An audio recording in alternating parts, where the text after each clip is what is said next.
The following morning, Karen's phone rang incessantly. Local news stations, veteran organizations, and reporters had somehow gotten wind of the story.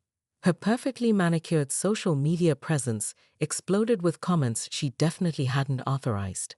"Mrs. Whitmore," came the voice of Channel 7's morning anchor through her voicemail. "We'd love to get your side of the story about last night's confrontation with local veterans." Karen's hands shook as she scrolled through Facebook. Someone had live-streamed the entire meeting. The video of her mocking Rodriguez had already been shared 800 times, complete with crying laughing emojis and fire reactions. A knock at her door made her jump. Through the peephole, she saw Rodriguez standing on her porch, alone this time, holding something in his hands.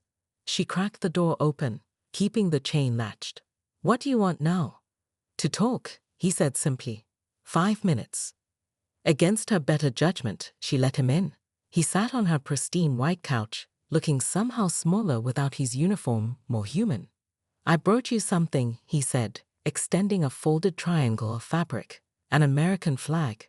This flew over our base in Kandahar. Lost 3 good soldiers defending what this represents." Karen stared at the flag, but didn't take it. "Why are you here?" "Because 20 years ago, I was an angry kid from East Ley who thought authority meant power over people." Rodriguez set the flag on her coffee table. "Then I learned what real leadership looks like. It's not about control, it's about service." For the first time in years, Karen felt genuinely small. I don't understand. Your HOA could be something special. You've got passion, organizational skills, attention to detail, but you're using them like weapons instead of tools." Karen's voice cracked slightly. "Everyone thinks I'm some kind of monster now. Social media will forget about this in a week," Rodriguez said, standing to leave. "The question is, what will you remember?" After he left, Karen sat alone with the flag, scrolling through more comments. But now she was reading different ones. Residents talking about problems she'd ignored while pursuing her petty crusades. Mrs. Patterson's ongoing struggle with her broken sidewalk. The Johnsons' elderly father who needed better lighting for his evening walks. Real issues that affected real people. Her phone buzzed with a text from an unknown number. Saw the video. "You're not the first HOA president to lose their way. If you want to make this right, call me." Tom Bradley, former Army captain, current community mediator. Karen stared at the message for a long moment, then looked at the folded flag on her table. For the first time in 5 years, she wasn't sure what her next move should be. But maybe that uncertainty was exactly what she needed. The doorbell rang again. Through the window, she could see a small group of neighbors gathering on her lawn, some holding signs she couldn't quite read from this angle. Their faces weren't angry. They looked expectant, like they were waiting for something.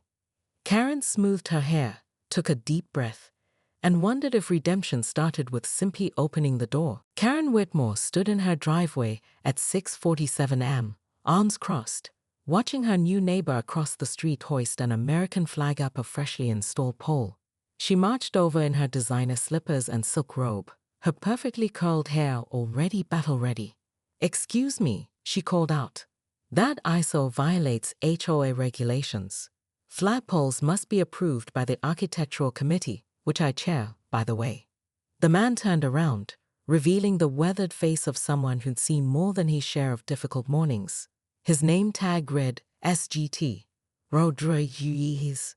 "Ma'am, this is a Regulation 3x5 flag on a standard residential pole, well within municipal and federal guidelines." Karen's laugh was sharp as broken glass. "Federal guidelines? What are you, some weekend warrior playing dress-up? Real homeowners follow HOA rules, not whatever boot camp fantasy you're living." Something flickered in Rodriguez's eyes, but he simply nodded. "I'll check the covenant, ma'am." "You do that, G.I. Joe." Karen smirked, already composing the violation notice in her head as she strutted back home.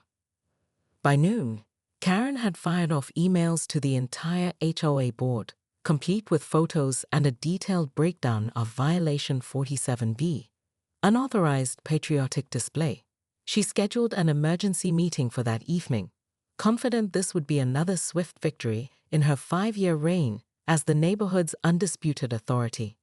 The community center buzzed with unusual energy that night. Karen noticed more residents than typical, including several she rarely saw at meetings.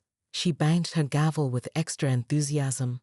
Tonight's emergency session concerns the flagrant disregard of our community standards by the resident at 1247 Maple Street, she announced. This unauthorized flagpole installation.